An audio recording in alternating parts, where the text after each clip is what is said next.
ഇപ്പൊ ഇതിന്റെ അകത്ത് വിജയ് ചാർജ് എടുക്കുമ്പോൾ ഫേസ് ചെയ്യുന്ന പ്രശ്നങ്ങളുടെ നല്ല കാര്യങ്ങളും ഉണ്ട് മോശം കാര്യങ്ങളും ഉണ്ടെന്ന് പറഞ്ഞ പോലെ നമുക്ക് അതിപ്പോ എല്ലാവരുടെയും ഡിപ്പാർട്ട്മെന്റ്സിലല്ലേ എല്ലാ ഫീൽഡിലും അവർ ഫേസ് ചെയ്യുന്ന ഒരുപാട് ടെൻഷൻസും കാര്യങ്ങളും ഒക്കെ ഉണ്ട്. കൃഷ്ണ ചേച്ചിയുടെ ഫസ്റ്റ് സിനിമ എക്സ്പീരിയൻസ്? ഫസ്റ്റ് പടം 2008 മാടമ്പി. അതിലൂടെയാണ് കൂടുതൽ ആൾക്കാരും അറിഞ്ഞു തുടങ്ങിയതും. ഇപ്പോഴും ആൾക്കാര് വാസുകൊച്ചേട്ടൻ കീടം എന്നൊക്കെ പറഞ്ഞിട്ട് ആ ഡയലോഗ് അതിനകത്ത് ശരിക്കും സുരാനായിട്ടുള്ള കോമ്പിനേഷൻ ആ സീനാണ് എനിക്കുള്ള ഒരു മെയിൻ സീൻ എന്ന് പറയുന്നത്. ബാക്കി സോങ്ങിലൊക്കെ വന്നു പോകുന്നത്, പക്ഷെ ആ ഒരൊറ്റ സീന് നമുക്ക് ഗുണം ചെയ്തിട്ടുണ്ട്.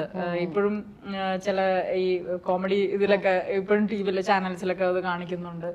സിനിമാല എന്ന് പറഞ്ഞ പ്രോഗ്രാം ഞാൻ ചെയ്തുകൊണ്ടിരിക്കുമ്പോഴാണ് ആ സിനിമയിലേക്ക് വിളിക്കുന്നത്. അതിന് മുൻപ് അല്ലാതെ എനിക്ക് ഭയങ്കര ആഗ്രഹമായിരുന്നു എപ്പോഴും സിനിമയിൽ വരിക എന്നുള്ളത്. അപ്പൊ അങ്ങനെ അവസരങ്ങളൊക്കെ ചോദിച്ചിട്ടൊക്കെ ഉണ്ട്. പക്ഷെ നമ്മൾ ഡയലോഗ്സും ഇതൊക്കെ ആയിട്ട് ഒരു ക്യാരക്ടറായിട്ട് ചെയ്യുന്നത് ആ സിനിമയാണ്. അതാണ് ആദ്യത്തെ എക്സ്പീരിയൻസ്.